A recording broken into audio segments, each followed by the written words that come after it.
வணக்கம். இது உங்கள் ஜெயஸ்ரீஸ் வெஜ் வேர்ல்ட் சேனல். இன்றைக்கி நம்ம பார்க்க போகிறது கருவேப்பிலை குழம்பு. இந்த ரெசிபி நான் எங்கள் அத்தைக்கிட்டேருந்து கற்றுக்கிட்டேன். வாங்க இந்த ரெசிபி எப்படி செய்யறதுன்னு பார்க்கலாம். இவ்வளோ தாங்க இதுக்கு தேவையான பொருட்கள். ஆரம்பிச்சிடலாமா? ஒரு கடாய் எடுத்துக்கோங்க. 2 கையளவு கருவேப்பிலையை போட்டு எண்ணெய் விடாமல் வறுத்துக்கோங்க. இல்லாட்டி ஒரு சொட்டு எண்ணெய் விட்டுக்கோங்க. நான் நடுவில் தாங்க எண்ணெய் விடுறேன். முழுசாக வறுக்க வேண்டாங்க, ஓரளவுக்கு வறுத்தா போகிறோம்.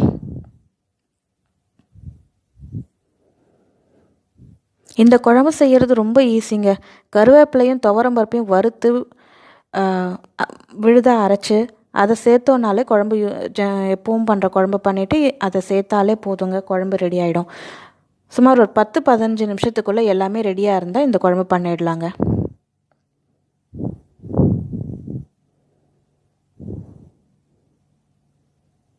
இப்போ பாருங்கள், நான் நடுவில் தான் எண்ணெய் விடுறேன். 2 சொட்டுக்கு மேலே நான் விடலை எண்ணெயை. இப்போ நல்லா வறுக்கிறேன்.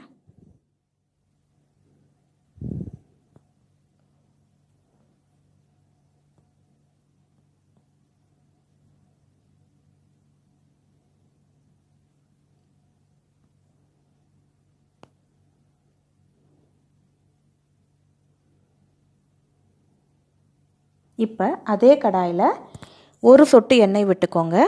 1 ஸ்பூன் துவரம்பருப்பு போட்டு அதையும் வறுத்துக்கோங்க.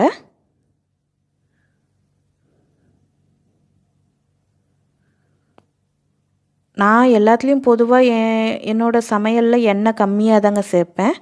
அதனால தான் நான் 1 சொட்டுன்னு சொன்னேன். உங்களுக்கு தேவைன்னா நீங்கள் இன்னும் கொஞ்சம் விட்டுக்கலாம்.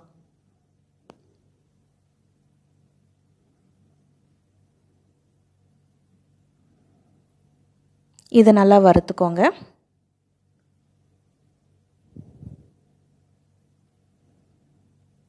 இப்போ இன்னொரு கடாயில் எண்ணெயை விட்டு காஞ்சதும் கடுகு போட்டு அது பொரிஞ்சதும் வெந்தயம் போடுங்க.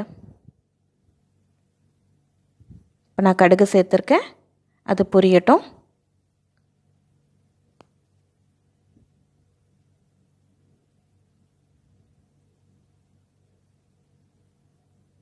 இப்போ அது பொரிஞ்சதும் வெந்தயம் சேர்த்துருக்கேன். அதுக்கப்புறம் மிளகாய் சேர்த்துருக்கேன்.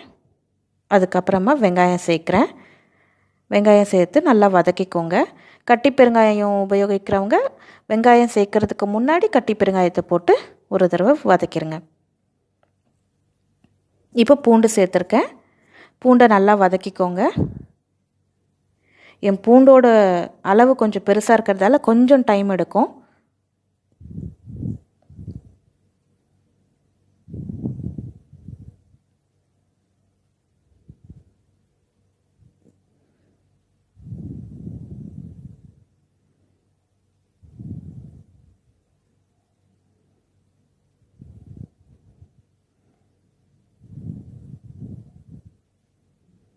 நல்லா வதக்குங்க.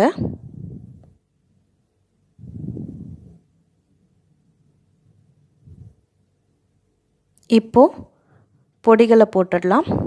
நான் எடுத்து வச்சுருக்கிறது சாம்பார் தூள், 1 ஸ்பூன் மிளகுத்தூள், மஞ்சள் தூள், அப்புறம் பெருங்காயத்தூள் எடுத்து வச்சுருக்கேன். பொடிகளை போட்ட கையோடு நீங்கள் உடனடியாக தண்ணீர் சேர்க்கணும், இல்லாட்டி பொடிகள் தீயறதுக்கான வாய்ப்புகள் அதிகம். கொஞ்சமாக தண்ணி சேர்த்து பொடிகளை கலந்து கரைச்சி விடுங்க. அதுக்கப்புறமா புளித்தண்ணி விட்டு கொதிக்க விடுங்க. புளித்தண்ணி ஊற்றின பின்னாடி உப்பு சேர்த்துக்கோங்க.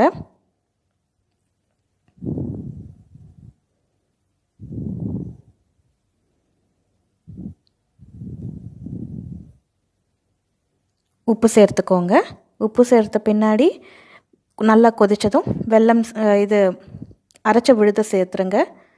அரைச்ச விழுது சேர்த்த பின்னாடி வெல்லம் சேர்க்கணும். வெல்லம் சேர்த்து முடித்த பின்ன கடைசியாக நல்லெண்ணெய் விட்டு இறக்குங்க. தேங்க்யூ ஃபார் வாட்சிங் மை சேனல். இந்த ரெசிபி உங்களுக்கு பிடிச்சிருந்தால் லைக் பண்ணுங்கள், சப்ஸ்கிரைப் பண்ணுங்கள், கமெண்ட் பாக்ஸில் ஃபீட்பேக் ஷேர் பண்ணுங்கள். தேங்க்யூ.